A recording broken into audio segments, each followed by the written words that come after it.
আপনারা দেখছেন NH public TV digital media. এই মুহূর্তে এখন আমরা উপস্থিত হয়েছি দাসপুর থানার অন্তর্গত ফকির বাজার গ্রামে। কংসাবতী নদীর বাঁধ ভেঙে ঘাটাল দাসপুর এলাকার বহু গ্রাম জলপ্লাবিত। সেই জলপ্লাবনের 16 দিনের মাথায় একটি বাড়ি ভেঙে পড়ল। আমরা জানতে পেরেছি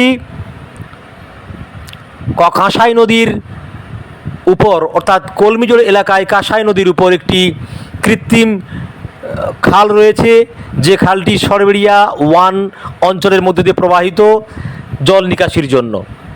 জলের চাপ যথেষ্ট থাকায় সে খালের যে ব্রিজটি কাদিলপুর ফকিরবাজার এলাকায় ছিল, সেই ব্রিজটি খুলে দেওয়ার বন্দোবস্ত করেছিল স্থানীয় প্রশাসন এবং মানুষজন মিলে।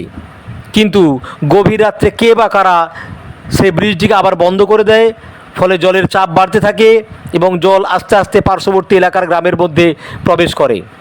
এর কারণেই কাদিলপুর ফকিরবাজার নিবাসী শশধর কাপড়ির একটি রান্নাঘর সহ 2 কোঠা ঘর সেই জলের মধ্যে ভেঙে পড়ে।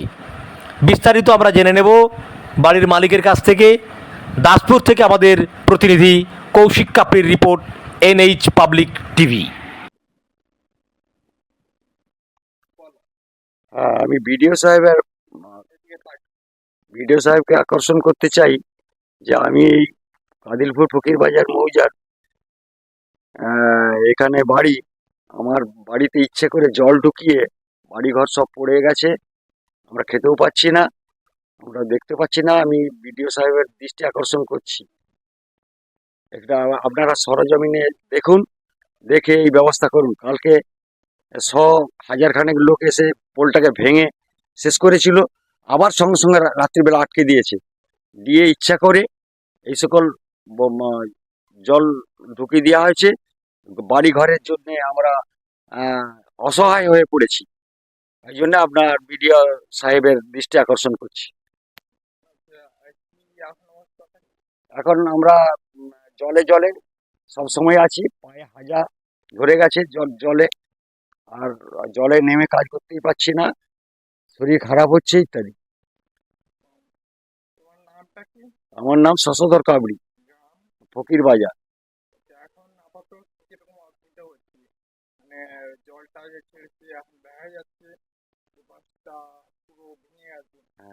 এই তো রান্নাঘর ভেঙে গেছে, এবার কোথায় রান্না করব, কোথায় কি হবে সেসব চিন্তা ভাবনা। আজকে 16 দিন এই অবস্থার মধ্যে আছি। আপনার লোক যদি থাকে আপনি সরজমিনে তদন্ত করুন, নাহলে আমরা মরে যাই। আচ্ছা, আপনার নাম? আমার নাম শশধর কাবড়ি। জলের চাপের অবস্থায় দেখছেন কেমন অবস্থা রয়েছে। লোকের রান্নাবাড়ি ভেঙে গিয়েছে। এই মুহূর্তে দেখতে পাচ্ছেন পুরো পরিবেশটাই কেমন, জলে থই থই, রান্নাঘরের ভিতরে জল, চারিপাশ জলে জলমগ্ন। যে নালাটা দিয়ে জল পাস হতো, ওই যে নালাটি এই মুহূর্তে বন্ধ রয়েছে এবং জলের চাপটি অত্যন্ত বেড়েছে।